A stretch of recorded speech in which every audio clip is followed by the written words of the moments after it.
शिवानी मांगवानी और आप देख रहे हैं news live. IIMT Ayurvedic medical college में आयु प्रवेशिका का आयोजन, नई शिक्षक विधियों के साथ मिलेगा जीवन कौशल का प्रशिक्षण।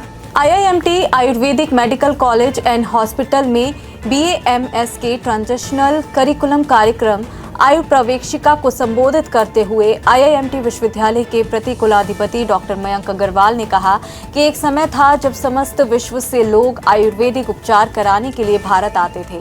आज वह समय फिर से लौट आया और आयुर्वेद का परचम विश्व में लहरा रहा है।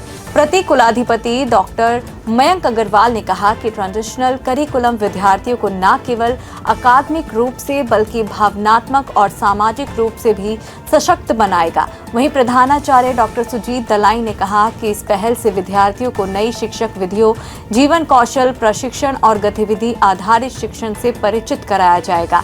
करिकुलम का उद्देश्य विद्यार्थियों को आगामी कक्षा या जीवन के अगले चरण के लिए सक्षम बनाना है और इस अवसर पर आईआईएमटी विश्वविद्यालय के कुलसचिव doctor VP Rakesh, dean activity doctor Lakhwinder Singh, कार्यक्रम संयोजक डॉक्टर परिक्षित कुमार और डॉक्टर सुरभि बंसल आदि मौजूद रहे।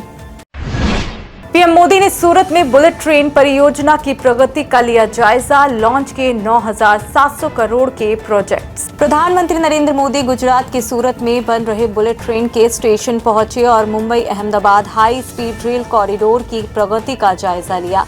इसके बाद प्रधानमंत्री नर्मदा जिले के डेडियापाड़ा पहुंचे और भगवान बिरसा मुंडा की 150वीं जयंती समारोह में शामिल हुए।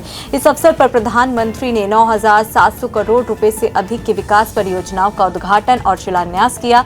पीएम मोदी प्रधानमंत्री जनजातीय आदिवासी न्याय महाअभियान और धरती आबा जनजातीय ग्राम उत्कर्ष अभियान के तहत बने 1 लाख घरों के गृह प्रवेश कार्यक्रम में भी शामिल हुए। इसके साथ ही सूरत एयरपोर्ट पर बिहार के लोगों से मुलाकात भी की। वहीं मुंबई से अहमदाबाद तक बनने वाला high speed rail corridor 508 kilometre लंबा है।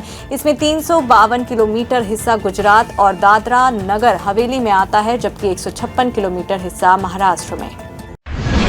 यूपी में वृद्धावस्था पेंशन के लिए बड़ी पहल, लाभार्थियों से खुद संपर्क करेगी सरकार। उत्तर प्रदेश सरकार ने वृद्धावस्था पेंशन को लेकर बड़ा फैसला लिया है। इसके तहत अब राज्य में बिना फॉर्म भरे ही वृद्धावस्था पेंशन मिल सकेगी। यह पेंशन हर परिवार में 60 साल से अधिक उम्र के बुजुर्गों को दी जाएगी। राज्य में एक परिवार एक पहचान योजना के तहत हर परिवार के 60 साल के बुजुर्ग का डेटा सरकार के पास होगा और इसी डेटा के आधार पर वृद्धावस्था पेंशन दी जाएगी। समाज कल्याण मंत्री स्वतंत्र प्रभार असीम अरोड़ ने कहा कि एक परिवार एक पहचान प्रणाली के तहत लाभार्थियों की स्वचालित रूप से पहचान की जाएगी और लाभार्थी की सहमति के बाद पेंशन दी जाएगी। यह प्रणाली 60 वर्ष की आयु के करीब पहुंच रहे व्यक्तियों को डिजिटल रूप से ट्रैक करेगी और एसएमएस, व्हाट्सएप या फोन कॉल के माध्यम से सहमति प्रक्रिया शुरू करेगी। ऐसे में जिन लोगों की डिजिटल सहमति प्राप्त नहीं होगी, उनसे अधिकारी या स्थानीय सहायक व्यक्तिगत रूप से संपर्क करेंगे। बिहार चुनाव में हार के बाद कांग्रेस अध्यक्ष खड़गे के घर बैठक, सीएम नीतीश कुमार से मिले चिराग पासवान। बिहार में एक बार फिर नीतीश सरकार बनने जा रही है। इस बीच विधानसभा चुनाव में करारी हार के बाद कांग्रेस अध्यक्ष मल्लिकार्जुन खड़गे ने नई दिल्ली में अपने आवास पर पार्टी की बैठक बुलाई। बैठक में लोकसभा में नेता प्रतिपक्ष राहुल गांधी, संगठन महासचिव केसी वेणुगोपाल और वरिष्ठ नेता अजय माकनादी मौजूद रहे। मीडिया रिपोर्ट्स के अनुसार बैठक में बिहार चुनाव परिणाम की समीक्षा के साथ संगठनात्मक कमजोरियों पर चर्चा की गई और आगे की रणनीति तय करने पर मंथन किया गया। वहीं दूसरी ओर एनडीए की बड़ी जीत के बाद मुख्यमंत्री नीतीश कुमार से पटना में उनके सरकारी आवास पर केंद्रीय मंत्री व लोजपा प्रमुख चिराग पासवान ने मुलाकात की। इसके साथ ही दिन भर नीतीश कुमार से मिलने वाले नेताओं का तांता लगा रहा। इनमें जेडीयू के नेता और नवनिर्वाचित विधायकों समेत भाजपा के भी कई नेता शामिल रहे। श्रीनगर के नौगाम पुलिस स्टेशन में ब्लास्ट, 9 लोगों की मौत, 29 घायल, जब्त विस्फोटक का सैंपल लेते समय हुआ धमाका। जम्मू कश्मीर के श्रीनगर स्थित नौगाम पुलिस स्टेशन में बीती रात बड़ा धमाका हुआ। इस हादसे में तहसीलदार और इंस्पेक्टर समेत 9 लोगों की मौत हो गई और 29 लोग घायल हो गए। घायलों को उपचार के लिए हॉस्पिटल में भर्ती कराया गया है।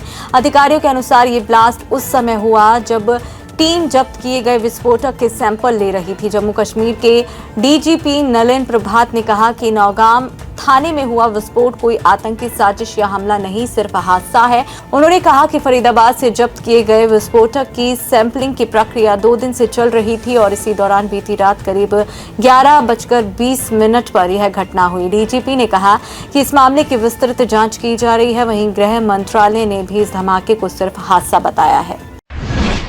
आईपीएल टीमों के खिलाड़ियों में बदलाव, येलो जर्सी में दिखेंगे संजू सैमसन, राजस्थान रॉयल्स में नजर आएंगे जडेजा। आईपीएल 2026 में संजू सैमसन चेन्नई सुपर किंग्स के लिए खेलते नजर आएंगे।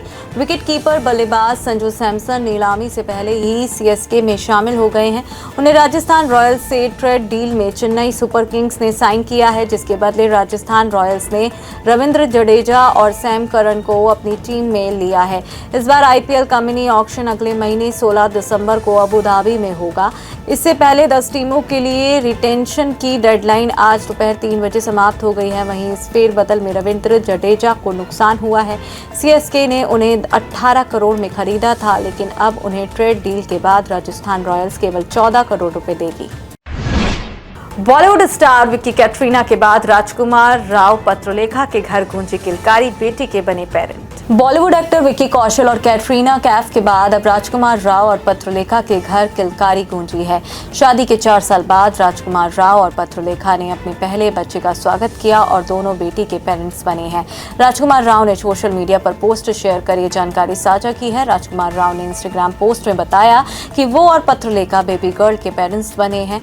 राजकुमार राव ने कहा कि उनकी 4वीं वेडिंग एनिवर्सरी पर उन्हें उनकी जिंदगी का सबसे बड़ा तोहफा मिला है। राजकुमार राव और पत्रलेखा ने 15 नवंबर 2021 को 7 फेरे लिए थे। आज के लिए बस इतना ही। कल फिर मिलेंगे देश और दुनिया से जुड़ी नई जानकारियों के साथ। तब तक के लिए देखते रहिए और सब्सक्राइब करिए IIMT मीडिया।